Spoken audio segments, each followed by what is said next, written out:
If you were born between 1933 and 1975, you were bonded for $630,000 and insured for $1 million. If you were born after 1975, you were bonded for $1 million and insured for $2 million.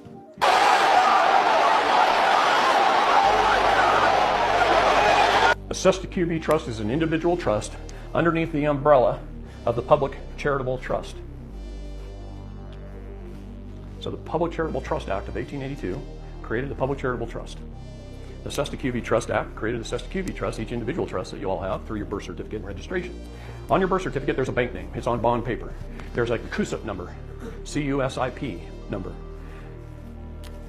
What is a CUSIP number? It's an investment control number that's regulated by the Securities and Exchange Commission. I'm just going to use the figures from 75 to now because it's round numbers. We were bonded for $1 million. What does that mean? That means the bank went to the International Monetary Fund, and the bank, on behalf of the public, under your CUSIP number, borrowed from the International Monetary Fund $1 million in ones, fives, tens, 20s, 50s, hundreds, and they threw it out there into the general public. They distributed that $1 million to the bank for every person who's born. That's what they do. On the credit side, $1 million worth of United States Treasury bonds are issued, and they're sold. They're hypothecated. They're bundled, and they're sold on the stock exchange. And if we wanted to, I could pull up a website if we had internet access, and I could put in one of your CUSIP numbers, and I could show you the companies that are buying and selling you today. You have more than one CUSIP number, by the way. As we increase in value, I'll just put it that way, as we get better in our life, the more we join the military or get more college degrees, we get more and more CUSIP numbers. You are the credit. You are the creditor. They're making you believe you're also the debtor, and you are. You're both. This is your vessel. This is you. Okay? This is your labor. This is your worth. I got 5 college degrees. Every time I got an advanced degree in college, I got a new CUSIP number. So in the military, I got a new CUSIP number. All these CUSIP numbers are attached to my main birth number.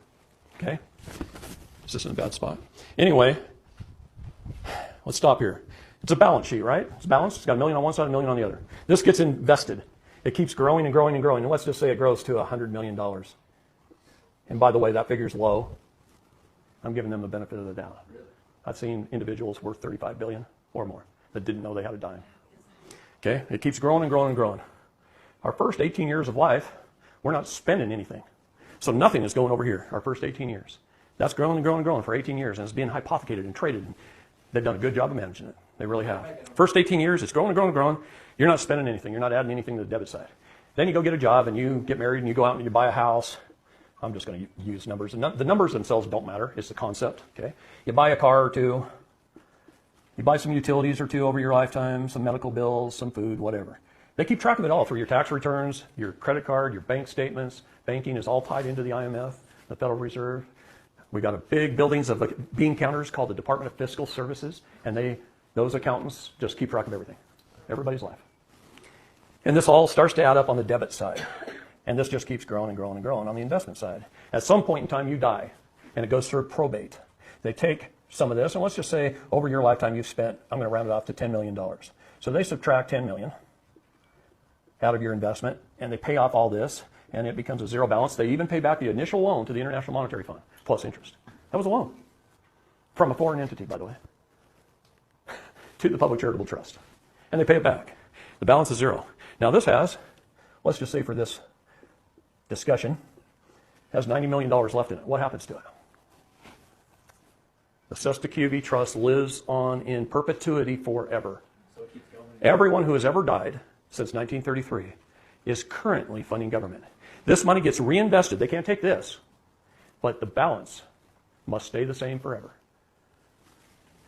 But if it keeps earning, they just sweep it off the top, and it funds government. It's called off-book funds.